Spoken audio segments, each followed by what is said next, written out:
Bedroom में एक लाश है।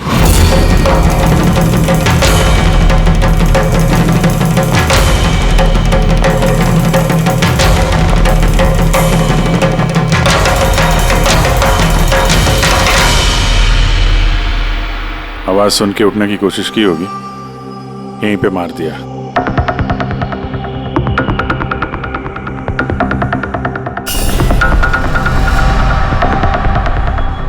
तिजोरी से क्या क्या कुछ मालूम है? सर 10 करोड़ के हीरे थे।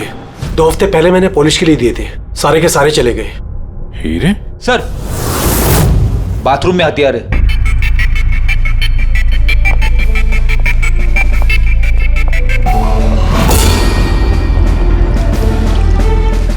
लगता है इसी हथियार से सबको मारा है।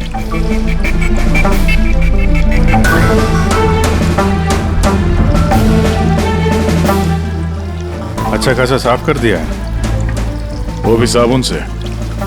लगता नहीं इस पे कोई सुराग मिलेगा। बहुत ही खतरनाक खूनी है यार।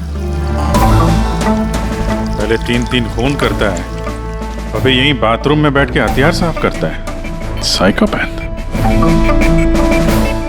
अच्छा, इन हीरों के बारे में कोई और भी जानता था? सर 3 लोग जानते थे। कौन है?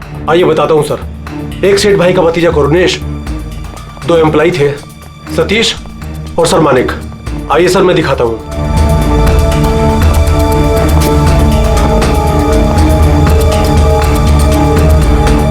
सर ये सेठ भाई का भतीजा करुणेश। जी मैं करुणेश, ये मेरे चाचा चाची थे। और ये एम्प्लॉय मानिक और ये सतीश। हाँ सर, वो हीरे पॉलिश करने का काम मुझे और मानिक सर को दिया था। और सर मेरे 10 करोड़ के हीरे चले गए, मैं तो बर्बाद हो गया। कहाँ से लाऊंगा मैं सब? आप शायद भूल रहे हैं, 3 खून हुए हैं यहाँ पे। उनकी जिंदगी हीरों से कहीं ज्यादा कीमती है, समझे आप? बाहर चल के देखते हैं, शायद किसी ने कुछ और देखा हो।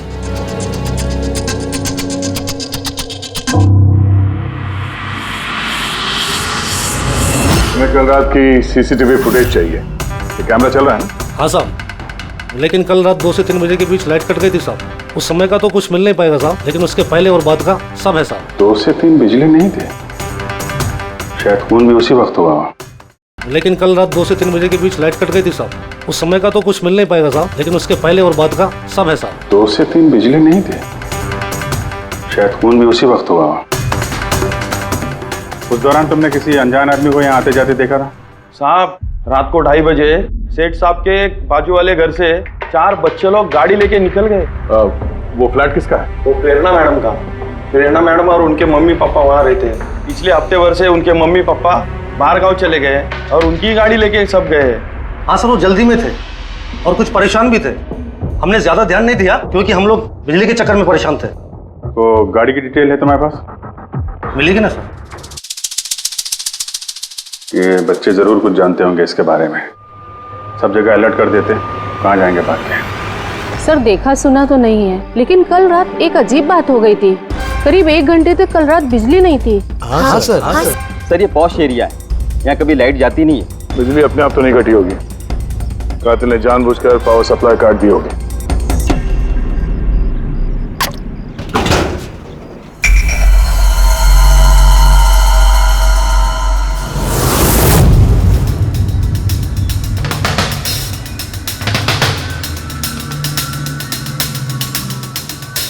सर ये देखिए, छेड़छाड़ तो हुई है। जिस आदमी ने ये वायर काटा है उस आदमी को बहुत अच्छे तरीके से पता था कि अगर ये वायर काटेगा तो पूरे एरिया की लाइट चली जाएगी। और हर सोसाइटी की भी। जी ठीक है, थैंक यू। साफ है, किसी ने रात को 2 बजे इस जंक्शन बॉक्स से पावर सप्लाई कट कर दिया था, जिससे सोसाइटी का जो सीसीटीवी कैमरा है वो ऑफ हो जाए। उसके बाद वो कंपाउंड में घुसा और मिस्टर सेठ के घर में घुस गया। और करीब 2:15-2:30 बजे खून किया होगा, हीरे चुराए और वहां से निकल गया हो। और फिर 3 बजे बिजली आ गई वापस।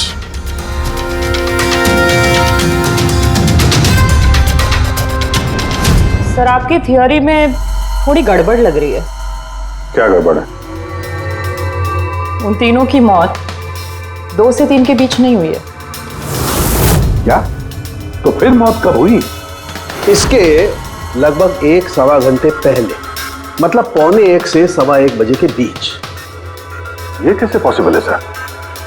इन तीनों की बॉडी का टेम्परेचर और बॉडी के अंदर की स्थिति यही बताती है कि इनकी मौत 1:15 से 1:15 बजे के बीच में ही हुई। और तो और ये मिस्टर सेठ की घड़ी, हमले के बाद इन्होंने जरूर कातिल के वार को अपने हाथों से रोकने की कोशिश की होगी और किसी धक्के से इनकी घड़ी बंद पड़ गई होगी। इस बंद घड़ी का समय दिखा रहा है 12:55। 12:55?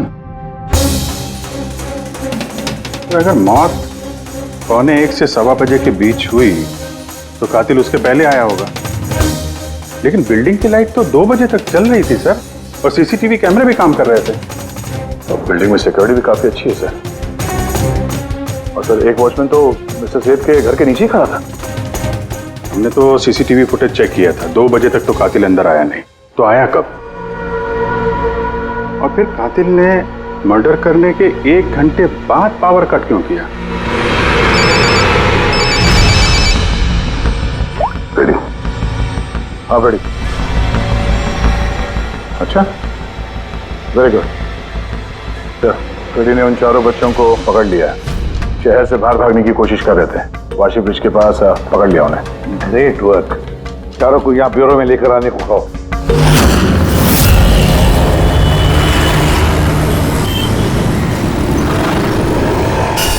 वो लोग हमारी वजह से मर गए। ये सब तुम लोगों ने उन हीरो के लिए किया ना? हीरे? कैसे हीरो की बात कर रहे हैं सर आप? हीरो के बारे में पता नहीं तुम्हें? अगर नहीं तो फिर मारो क्यों उन लोगों को? हाँ? सर हमने किसी को नहीं मारा, वो कबारा ने मारा है सर, और वो हमारी वजह से आया था क्योंकि हमने उसे बुलाया था सर। ये कबारा कौन है? वो एक मशहूर सीरियल किलर और लुटेरा है। एक मिनट, ये वो 1940 वाला कबारा तो नहीं है? इसके बारे में पढ़ा है सर। ये सिर्फ लोगों को लूटता नहीं था, बल्कि बहुत बुरी तरीके से उनकी हत्या कर देता था। हाँ वही है। अरे लेकिन उसको तो मर के 50 साल हो गए। तुमने उसे बुलाया कैसे? हम लोग एक हिस्ट्री प्रोजेक्ट बना रहे थे, तो हमें लगा कि रियल लुटेरे को बुलाएंगे तो और अच्छा होगा, तो इसलिए हम उसकी आत्मा को बुला रहे थे। लेकिन सब गड़बड़ हो गया। कुछ भी हो जाए हाथ मत छोड़ना। कबारा, कबारा, कबारा, कबारा, कबारा, कबारा, कबारा। तुमने हाथ क्यों छोड़ दिया रवि? तुम्हें पता है कितना खतरनाक हो सकता है?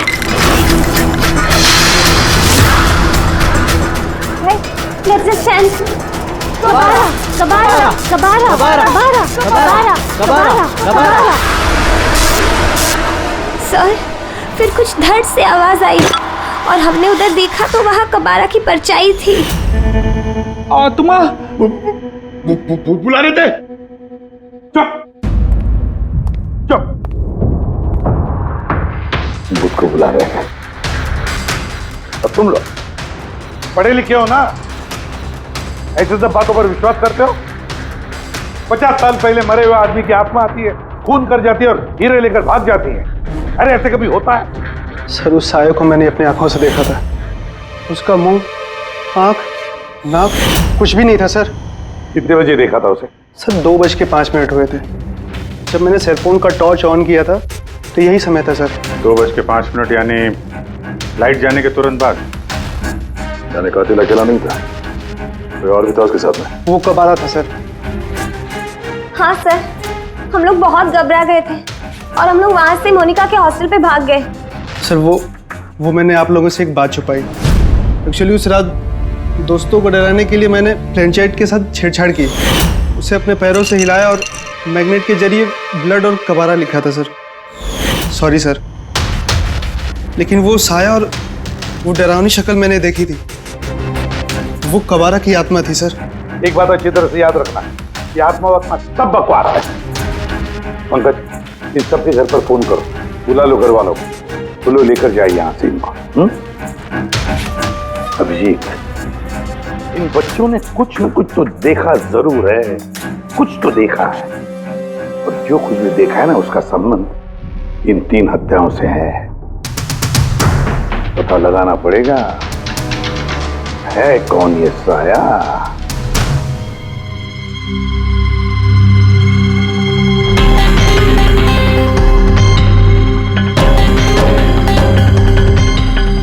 लगता है उन लोगों ने खूनी को देखा होगा। हाँ सर, और खूनी कब आ रहा है? अरे यार बालकनी में चल के देखते हैं, कोई ना कोई सबूत छोड़ के गया होगा तुम्हारा कबारा।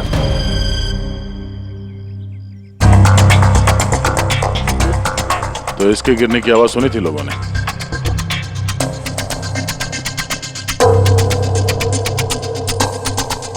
सर वो सेठ जी की बालकनी है, तो खूनी वहां से भागते हुए यहाँ पर आया होगा, तभी ये गमला गिर के टूट गया होगा। देखो जरा भाई।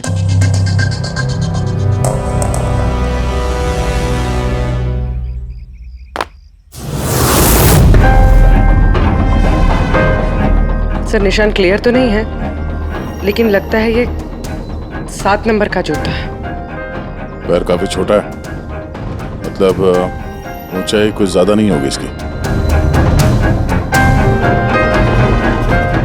चाहे वो छोटा हो लेकिन ताकतवर तो है, जिस हिसाब से खून किया उसने। क्या लगता है पंकज, कुछ कहना है? ये जूते का निशान किसी आदमी का है या आत्माओं ने आजकल जूते पहनने शुरू कर दिए? नहीं सर, जो आप बोल रहे हैं वो सही है, लेकिन वो बिना आंख नाक मुंह वाली साया, सर वो क्या था? तो इसमें कौन सी बड़ी बात है? तुम अपने चेहरे पे ये लगा लो, ये लो। ना आंख है ना नाक है, एकदम साया और अंधेरा था। उनको भी लगा कि वो खूनी कोई आत्मा थी। एक तो वो लोग प्लेनचिट खेल रहे थे, ऊपर से लाइट चली गई। एक साया दिखा तो दिमाग तो उल्टा सीधा ही सोचेगा ना। जरा सोचो, एक आत्मा को 10 करोड़ के हीरे की क्या जरूरत है? क्या करना है उसको? ये काम किसी आत्मा का नहीं, किसी इंसान का है। रात के 12:55 को मिस्टर सेठ, मिसेस सेठ और उनका नौकर रामू, इन तीनों के खून हो गए। फिर रात के 2 बजे जंक्शन के मीटर बॉक्स से किसी ने छेड़छाड़ की और फिर रात के 2:05 पर खूनी को प्रेरणा के बालकनी से भागते हुए देखा अदनान। सवाल ये उठता है कि सर खूनी घर के अंदर कब गया? सर हमारे पास रात के 2 बजे तक का सीसीटीवी फुटेज है सर। दोपहर के बाद घर के पास कोई आया ही नहीं, खिड़की दरवाजे सब बंद थे, कोई एंट्री हो ही नहीं सकती। ये तो ऐसा ही हुआ जैसे 12:55 को खूनी जादू से घर के अंदर प्रकट हुआ और सबको मार दिया। क्या कहा तुमने फ्रेडी? क्या कहा? कुछ नहीं सर, फ्रेडी बिल्कुल सही कहा तुमने।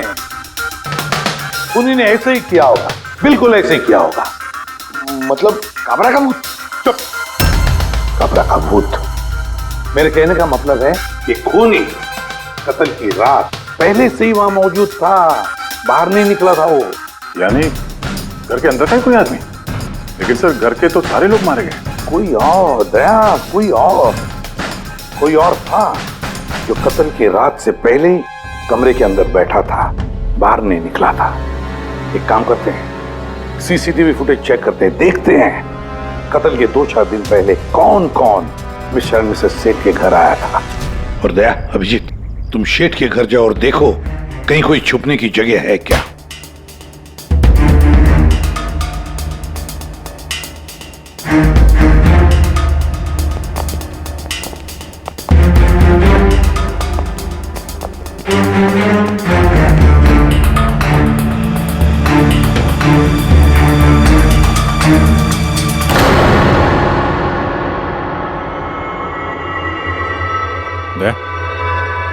ये चींटियां देखो ऊपर जा रही हैं।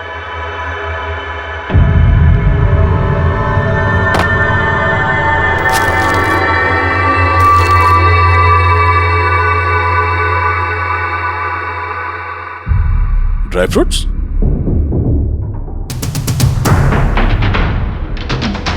ड्राई फ्रूट लेके वहां ऊपर छुप के बैठा होगा।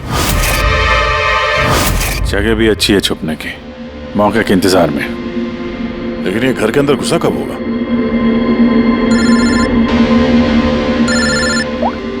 हाँ सर, फुटेज सोसाइटी के ऑफिस में देख लेते हैं सर। हाँ हाँ, फोन ऑन है, स्पीकर फोन पर है। पूर्वी सर, कुछ पता चला कि नहीं? सर हम कत्ल वाली रात से 2 दिन पहले की एंट्री देख रहे हैं और कुछ मिला है सर। क्या मिला? 2 दिन पहले सर चैंपियन सेल्स कंपनी का एक टेम्पो वहां आया था 10:15 बजे।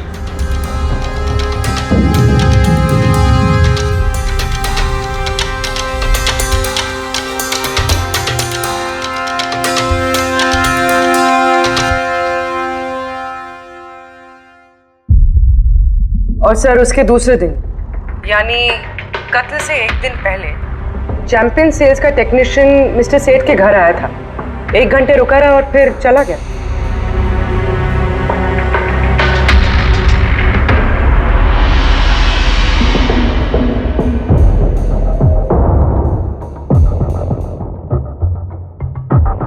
आप जरा बाहर जाइए। 2 लोग आए थे फ्रिज डिलीवर करने के लिए और दूसरे दिन दूसरा आदमी शायद फ्रिज इंस्टॉल करने के लिए, पर 1 घंटे में निकल गया। इसका मतलब है अगर खूनी वहां पर था तो उसने अपने सुराग छोड़े होंगे वहां पर। साळुंखे को बोलो सेठ के घर चले जाए।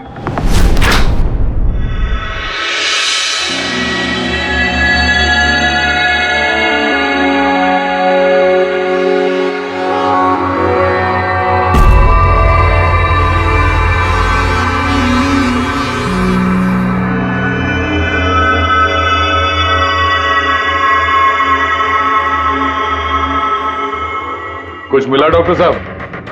हाँ मिला, इलेक्ट्रोलाइट्स। हाँ, सोडियम क्लोराइड, यूरिया, वो सभी कुछ जो एक आदमी के पसीने में होता है। अच्छा, इसका मतलब ये खूनी जो है वो इस फ्रिज के अंदर बैठ के आया। जब डिलीवरी हुई फ्रिज की, उसके अंदर छुप के आया और घर में घुस गया। हाँ सर, कुछ दिन पहले मैंने नया फ्रिज लिया था। कंपनी वाले डिलीवरी के बाद फ्रिज खोलने नहीं देते और 1-2 दिन के बाद जब इंस्टॉलेशन वाला आता है वो फ्रिज खोलता है। तभी मिस्टर सेठ और उनके घर वालों को पता नहीं चला कि कोई और घर के अंदर घुस के बैठा है। बिल्कुल, वो आदमी फ्रिज में घुस करके बैठा होगा। फ्रिज में उसे गर्मी लगी, गर्मी से पसीना आया और वो पसीना फ्रिज में रह गया। लेकिन सालूके साहब, फ्रिज का कार्टन तो सील होता है, तो फिर खूनी अंदर आया कैसे और वो सांस कैसे ले रहा था?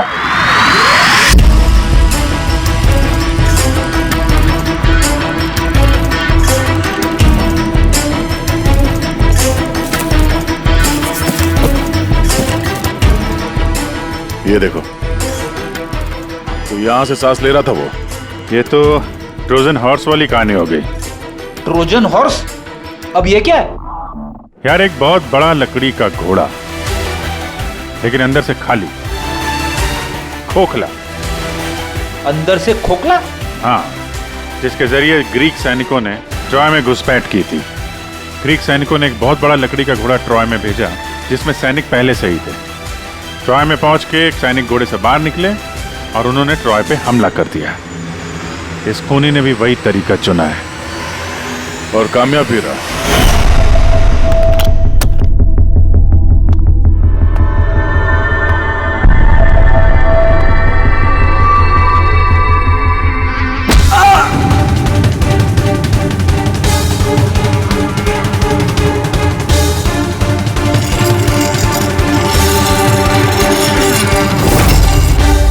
कौन हो तुम?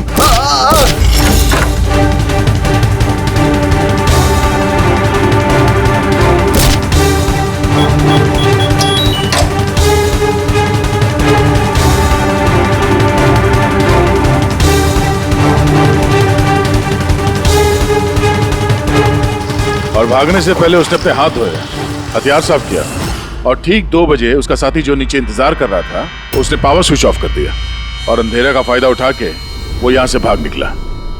भागते भागते वो प्रेरणा की बालकनी में गया, जहां उसने वो गमला गिराया।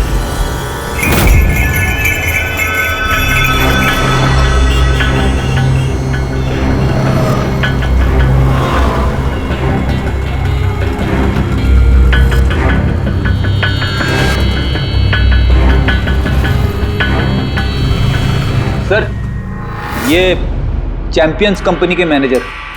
सर, मैंने रिकॉर्ड अच्छे से चेक कर लिया। सेठ जी हमारे पुराने कस्टमर थे। आप मैनेजर हैं? जी सर। तुम कैलाश और मानव। जी सर। तुमने फ्रिज की डिलीवरी दी थी सेठ साहब के घर पे, है ना? जी सर। और तुम राणा हो, तुमने फ्रिज इंस्टॉल किया। जी सर। लेकिन क्या हुआ सर? मिस्टर सेठ, उनकी पत्नी और उनके नौकर का खून हो गया है। खून? लेकिन साहब हम लोगों ने तो कुछ नहीं किया था साहब। हमें तो असाइनमेंट मिला था, हमने गोडाउन से फ्रिज उठाया और उनके घर में डिलीवर कर दिया। लेकिन सर ये तुम्हारा रोज का काम है सर। हाँ सर, एक बात है, वो फ्रिज सर कुछ ज्यादा ही भारी था, तकरीबन 30-35 किलो ज्यादा था सर। हाँ सर, हम लोगों ने इस बारे में बात भी किया था सर। हम लोगों ने सोचा कोई नया मॉडल है। सर, मैंने इन लोगों का लॉगबुक चेक किया। ये दोनों 9 बजे गोडाउन पहुंचे थे और 9:30 बजे टेम्पो में फ्रिज को लोड किया और 10:15 बजे इन लोगों ने वो फ्रिज मिस्टर सेठ के घर पे डिलीवर करके वहां से निकल गए। इस दौरान तो कोई आदमी फ्रिज के अंदर नहीं जा सकता। जो भी हुआ है 9:30 से पहले ही हुआ होगा सर। सर ये खूनी रात को ही फ्रिज में घुस के बैठ गया होगा। मिस्टर राणा, आप गए थे वहां पे फ्रिज इंस्टॉल करने के लिए, तो फ्रिज के पैकिंग में आपको कुछ गड़बड़ लगी? ऐसा लगा कि छेड़छाड़ की गई है पैकिंग के साथ? कुछ खास नहीं था सर, बस पैकिंग अच्छी नहीं थी। कार्टन और अंदर का थर्माकोल बिल्कुल टूटा हुआ था, जैसे किसी चूहे ने काटा हो। मुझे ये बात अजीब लगी, इसलिए मैंने फ्रिज को चेक किया। फ्रिज बिल्कुल परफेक्ट था सर, उसमें कोई डैमेज या फॉल्ट भी नहीं था। इसलिए मैंने उन लोगों को ये बात नहीं बताई कि वो लोग फ्रिज वापस कर देते और हमारी कंपनी का नाम खराब हो जाता। थर्माकोल तोड़ के दरवाजे में फंसा दिया होगा ताकि सांस ले सके। हाँ, ये फ्रिज का वजन 30-40 किलो से ज्यादा था और जूतों के निशान जो मिले वो 7 नंबर के जूतों के थे। मतलब ये आदमी कोई एवरेज कद का इंसान नहीं है, इसीलिए तो फ्रिज के अंदर फिट हो गया। मैनेजर साहब। जी सर। सेठ साहब के घर पे जो फ्रिज भेजा है बिल्कुल वैसा ही फ्रिज यहाँ पर मंगवा लो। ठीक है सर। ढेंचू को बुलाओ।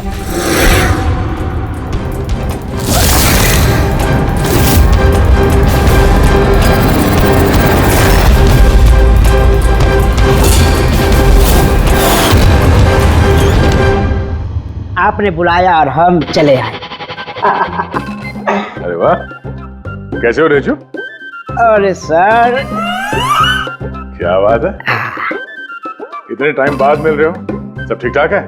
अभी तक तो बिल्कुल ठीक ठाक हूँ। अब आप लोगों ने मुझे सीआईडी में जब बुला ही लिया है तो देखते हैं आगे आगे होता है क्या। अब ध्यान से सुन लो। 3 खून हुए हैं और हमें यकीन है कि खूनी उस फ्रिज के अंदर बैठकर चुपकर घर के अंदर घुसा, 3 लोगों का खून किया और भाग गया। इस फ्रिज के अंदर? हाँ, इस फ्रिज के अंदर। और सर? और तुम्हें हाँ, बस वैसे इस फ्रिज के अंदर जाना है और बैठना है। सर, मुझे फ्रिज के अंदर जाना है? हाँ। वो फ्रिज का दरवाजा बंद हो जाएगा? बिल्कुल। तुम्हें फ्रिज के अंदर बैठकर बाहर निकलने की कोशिश करनी है। कैसे बाहर निकलोगे हमें दिखाओ। लेकिन सर थोड़ा एक गिलास पानी मिलेगा? हाँ मिलेगा, फ्रिज के अंदर जाओ, बैठकर पियो। चलो। जी जी जी सर। चल ढेचू, चल जा सूली पे, हो जा मरने के लिए तैयार। जा रहा हूँ सर।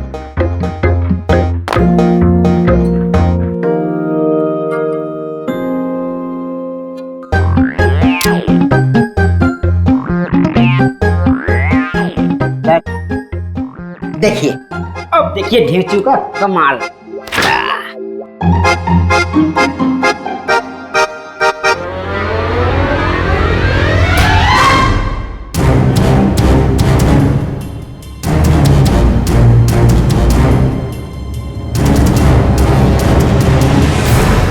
नीचू, नीचू, बाहर आने की कोशिश करो। सर अंदर से खुल नहीं रहा है, आपको हेल्प करनी पड़ेगी। नीचू, नीचू बाहर आने की कोशिश करो। चाकू है ना तुम्हारे पास? नीचू। हाँ सर, सर मुझे बाहर निकालो। निकालो निकालो इसे बाहर। फंस गया लगता है। दम घुट रहा है सर। भेजो भेजो। अरे दरवाजा खुल गया। अरे खुल गया। भेजो। देखो देखो। हाँ चश्मा। हाँ मिले, सब मिलेगा। रेडी, कॉफी पिलाओ इसे। चलो। Thank you. मुझे लग ही रहा था कुछ ना कुछ तो गड़बड़ जरूर है। सेठ के फ्रिज का जो कार्टन है, जो बॉक्स है, उसे इतनी सफाई से काटा है बाहर से। अंदर से बैठ के कोई काट ही नहीं सकता बॉक्स को वैसे। जरूर किसी ने बाहर से काटा है उस खूनी को बाहर निकालने के लिए। वो जो कोई भी है सर, वो फ्रिज की डिलीवरी के बाद और फ्रिज के इंस्टॉलेशन के पहले इसी बीच में आया होगा। देखो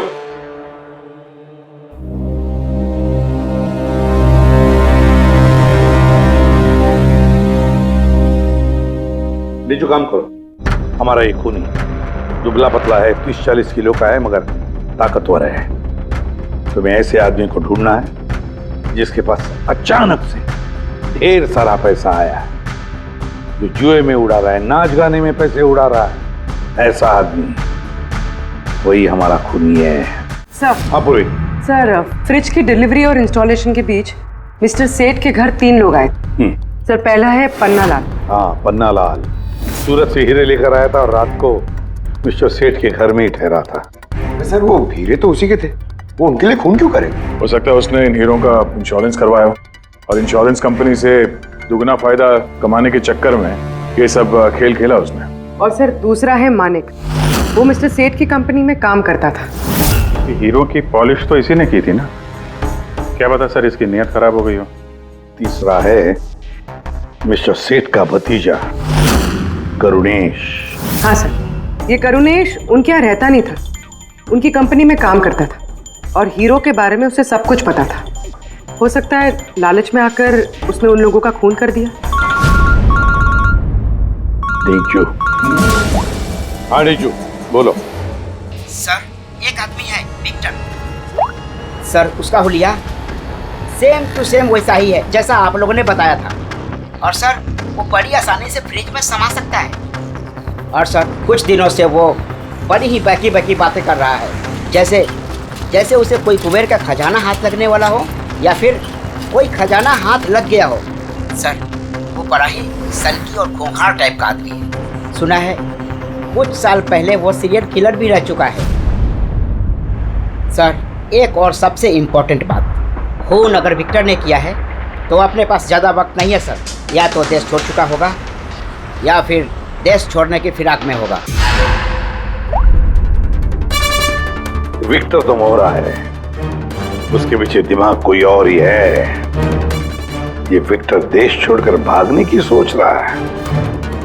भाग के जाएगा कहाँ सर? भागने देंगे तब ना। इसके फोन के लोकेशन से पता कर लेंगे कहाँ छुप के बैठा हुआ है। बहुत मेहनत है सीआईडी में। सर, यही कहीं है ना? हाँ रेजो, उसके मोबाइल का लोकेशन वहीं आसपास कहीं दिखा रहा है। फोन करने के बाद से वहीं पे छुपा हुआ वो। ठीक है।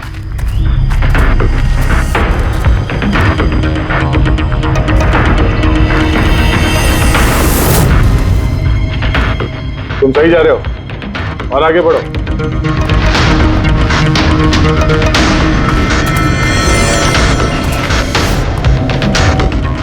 पंकज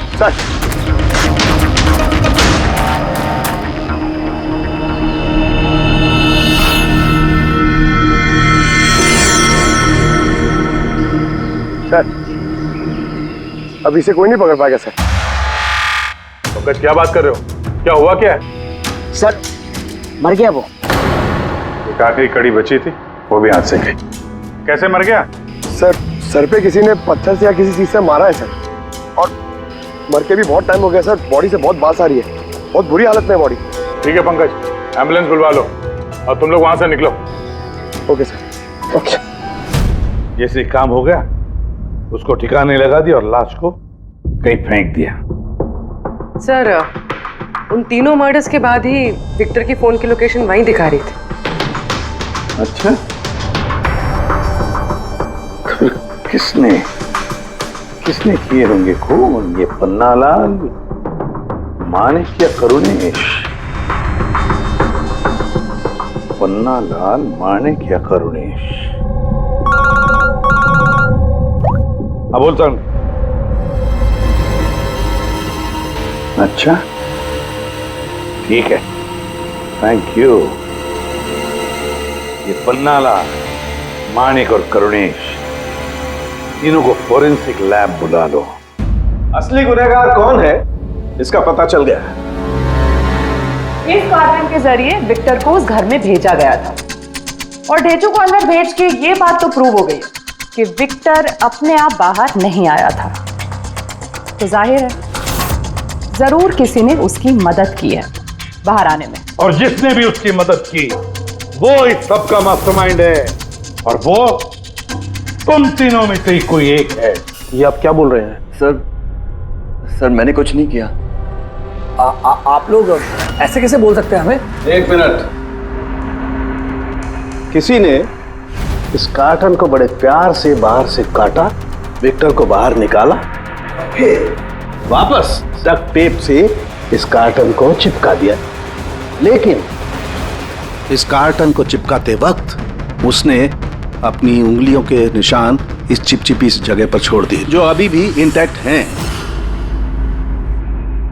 इस टेप के उस तरफ। लेकिन सर फिंगरप्रिंट्स मिलेंगे कैसे? कार्टन पे तो टेप लगा हुआ है और अगर हम टेप निकालते हैं तो उसके साथ कार्टन का कागज भी निकल जाएगा। फिक्र मत करो पूर्वी, साड़ुंके साहब ने हमें यहाँ बुलाया है तो कोई ना कोई रास्ता तो होगा इनके पास। है ना, रास्ता है। तारिका,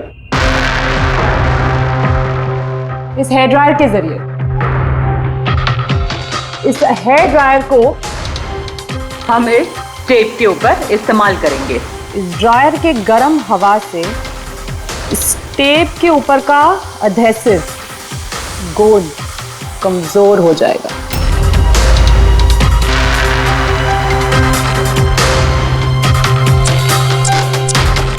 ये देखिए, फिंगरप्रिंट्स साफ साफ नजर आ रहे हैं। क्या बात है तारिका जी, कमाल कर दिया। फिंगरप्रिंट्स एकदम साफ नजर आ रहे हैं। हाँ, अब बस इनमें से मैच करने की देरी है।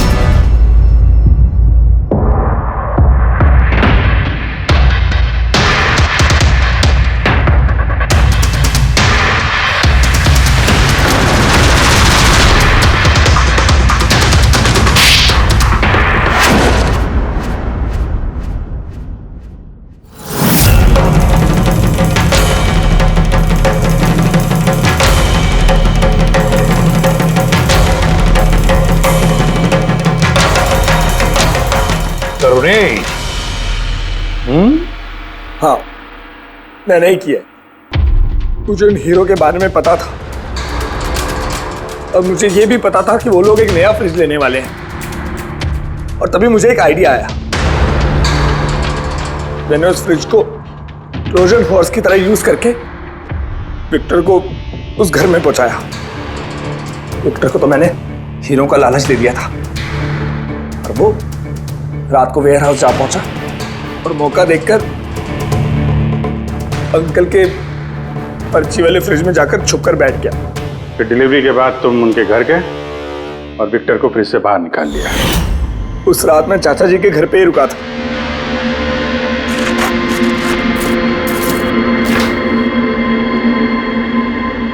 और फिर मैंने विक्टर को फ्रिज से बाहर निकाल के घर में ही छुपा दिया। करीब 1.5 दिन तक वो वहीं छुपा रहा। घर के लोग रात को सो गए तो वो बाहर निकला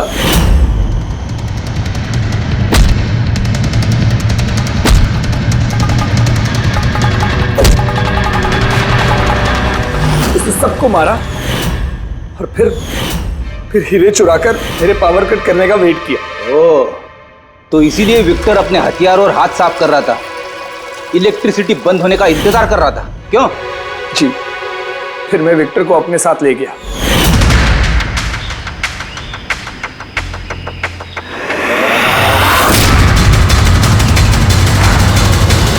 और मारने के बाद उसे फेंक दिया ताकि मुझ तक कोई ना पहुंच सके। इतना सोचा, कितनी प्लानिंग की, लेकिन अकल तुक्की पड़ गई इसकी। ये नहीं सोचा चाहे कुछ भी हो, सीआईडी वालों के हाथ तो तुम तक पहुंच ही जाएंगे। हर गुनहगार कोई ना कोई गलती करता ही है, जैसे तुमने अपनी उंगलियों के निशान छोड़ दिए ना इधर, बस हमारे लिए उतना ही काफी था। 4 खून किए तुमने हीरो की लालच में। अब भुगतो अपने कर्मों के फल, कड़ी से कड़ी सजा होगी तुम्हें, शायद फांसी।